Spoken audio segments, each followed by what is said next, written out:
Bom dia aí, pessoal do primeiro colegial. Vamos retomar aí a apostila 1 para finalizarmos ela aí. E nessa primeira parte aqui que eu vou estar fazendo é o gráfico da apostila 1 lá na página 64. Vamos estar trabalhando aí com o gráfico da função do primeiro grau, né? Ou também conhecida como função afim, função do primeiro grau. A função do primeiro grau eu já deixei aqui do lado para agilizar. Ela aparece y, a lei de formação y igual a x mais b. Quando a for maior do que zero, ela é crescente, menor do que zero, decrescente. Quando a for igual a zero, ela é uma constante. E temos alguns pontos notáveis. Por exemplo, onde a reta cruza o eixo das ordenadas, você vai ter o ponto 0 e b. O b vai ser o termo independente. Ou a raiz ou zero da função, sendo menos b dividido por a, representando os valores de x, e 0 y. Dado dois pontos, nós conseguimos construir uma reta. Eu vou agilizar aí que o nosso tempo é curto.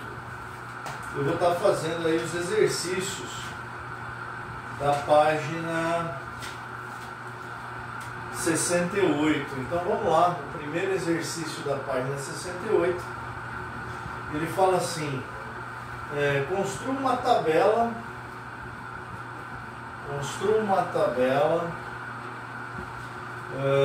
E trace o gráfico em plano cartesiano. Então ele pede uma tabela e o gráfico das funções. Então vamos lá. Na letra A ele coloca f em função de x é igual a menos x menos 3. Vou lembrar aí para vocês que f em função de x faz o mesmo papel de y. Então aqui eu consigo separar quem é o a quem é o b da minha função. O a é sempre aquele que acompanha a parte literal. Aqui você tem menos x, não é que não tem ninguém, é que como se fosse 1, menos 1 vezes x. Então aqui o nosso a vai ser menos 1 e o b menos 3. Nesse caso, como o a é menor do que zero, eu já sei que é uma reta decrescente. E no esboço gráfico, posso dizer aí que é uma reta decrescente, cruzando o eixo das ordenadas, que é o y, no ponto menos 3, nesse esboço gráfico. Então, uma reta decrescente, pelo fato do a ser menor do que zero. E esse é um ponto notável, onde ela intercepta o eixo das ordenadas no menos 3. Bom, para construir esse gráfico, eu vou construir então uma tabelinha aqui. Ele pede essa tabelinha, aplicando valores a x e a y. Então vamos lá. Eu vou falar que x é igual a zero. Então, quando x for igual a zero, eu vou trocar na função. É como se eu tivesse y é igual, no lugar de f de x, menos 1 vezes 0, menos 3. Tudo que multiplica 0 é 0, logo y é igual a menos 3. Aqui nós temos o par ordenado 0 em x, menos 3 em y, se completa aqui, ó. E esse já é o nosso primeiro par ordenado. Também vou fazer para y igual a 0, ou f de x igual a 0. Então eu vou ter, quando y for igual a 0, substituindo aqui 0 é igual a menos x menos 3, vou passar o menos 3 para o outro lado. Ele é negativo, ele vai positivo, então eu vou estar visualizando da esquerda para a direita. Menos x passando positivo é igual a 3. Não posso ter o lado da letra negativo, vou multiplicar tudo por menos 1.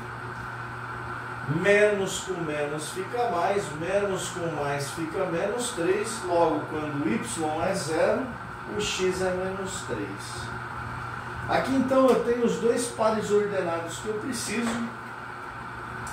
para estar construindo a reta no plano cartesiano. Então eu vou desenhar o plano cartesiano, eixo das ordenadas, eixo das abscissas, que é o x, 1 positivo, 2, 1 positivo. Me interessa que o gráfico leve em consideração o lado negativo, então menos 1 em y, menos 2,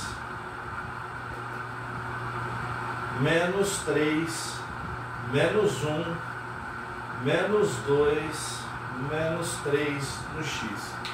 Aqui nós temos a origem, ponto 0, 0. Então, levando em conta esses pares ordenados, quando o x é 0, o y é menos 3. Então, ele desce, ele não está tendo variação do eixo do x, ele desce no y e o ponto está aqui em cima do menos 3. Quando o x é menos 3, o y é 0, ele não está tendo variação no eixo das ordenadas, o ponto vai estar aqui em cima. Então, olha só, eu tenho uma reta decrescente, passando em cima do menos 3 no x e do menos 3 no y. Então, a criação do gráfico fica desse jeito. E eu vou deixar como tarefa aí para vocês estarem fazendo e me mandando as letras B, C e D desse mesmo exercício, criando o gráfico levando em conta o sistema cartesiano ortogonal, tá certo? Criação da tabela e o encontro das letras A e B, a parte literal, coeficiente, que é o A, e o termo independente, que é o menos 3, ok? Então agora eu vou fazer o exercício 2. Então vamos apagar esse exercício 1. Vamos para o exercício 2. O exercício 2, ele já trabalha com uma situação do cotidiano. Ele fala assim, que ele vai cercar um terreno. Então eu tenho aqui um terreno, quero cercar ele com uma quantidade de arame, tá certo? E eu fiz dois orçamentos. O primeiro orçamento, que eu vou chamar de custo, ou poderia usar o orçamento 1, ele fala que para entregar o cara cobra 140 mais 12 reais pela quantidade de arame medido em metros. O orçamento 2, ele pede um fixo de entrega de 20 reais mais 14 reais por quantidade de metros entregue. Então isso daqui eu fiz um esboço, uma coleta de dados do que o enunciado pede, de dois orçamentos, um custo 1 e um custo 2. Tá? Então eu vou deixar aqui que esse cara aqui é o nosso orçamento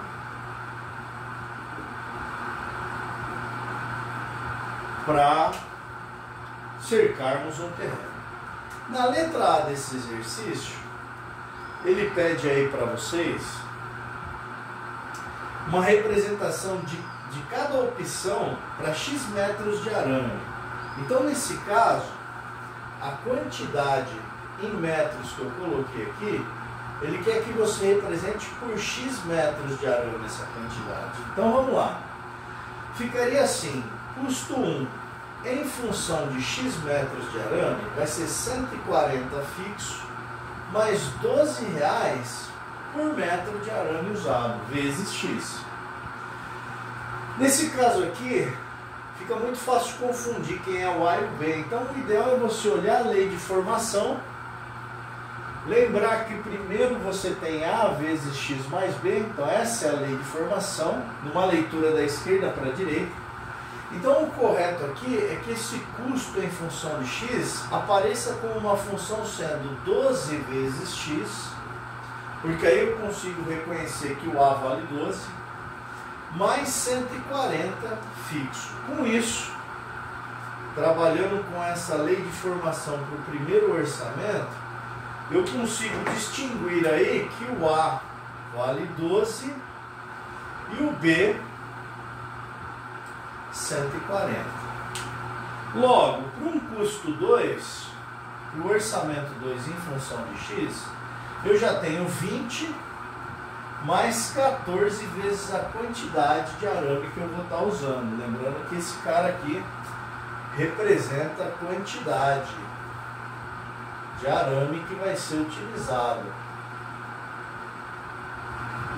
Bom, feito isso, também vou organizar essa lei de formação, baseado na lei de formação original, de uma função do primeiro grau, e eu vou ter que o custo 2 em função de x é igual a 14x mais 20. Tendo essa lei de formação organizada, eu posso facilmente distinguir aqui que o A é igual a 14 e o B é igual a 20. Então a letra A do exercício, onde eu tenho que montar as duas leis de formação, é essa daqui. Bom, para fazer a letra B, eu vou apagar então, vou trazer essas duas leis de formação aqui para cima, para trabalhar com elas agora prontas. Então vai ficar custo 1 em função de x é igual a 12x mais 140, já na sua forma organizada. E o custo 2 em função de x é igual a 14x mais 20, que é o fixo de entrega. Então vamos lá, vou apagar essa parte aqui. Na letra B, ele fala que ele vai cercar um terreno, esse terreno, com 3 voltas de arame. E ele fala que esse terreno, ele tem um perímetro igual a 140 metros. Então, a pergunta é, qual é o custo e qual é o mais vantajoso desses dois custos? Então, vamos lá. Toma cuidado aqui, que muitos alunos meus pegam os 140 metros, substituem no x, soma tudo e depois multiplica por 3. Lembre-se que nesse caso o fixo não faz parte da quantidade de arame. Então o que vai ser triplicado é a quantidade de arame e não o valor fixo. Então tomar cuidado com isso. Então vamos calcular aí o custo 1 em função de 140 metros. Lembre-se, eu vou ter que dar 3 voltas. Então 3 voltas vezes 12 vezes 140 metros de arame, fazendo x igual a 140, mais o fixo que continua sendo 140. Logo eu vou ter que esse custo 1 vai ser igual a 36, 3 vezes 12, vezes 14, ou vezes 140, vou deixar o zero de fora, 24 vai 2, 12, 144, mais 6, mais 3, eu tenho 0, 4, 0 vai 1, 5.040.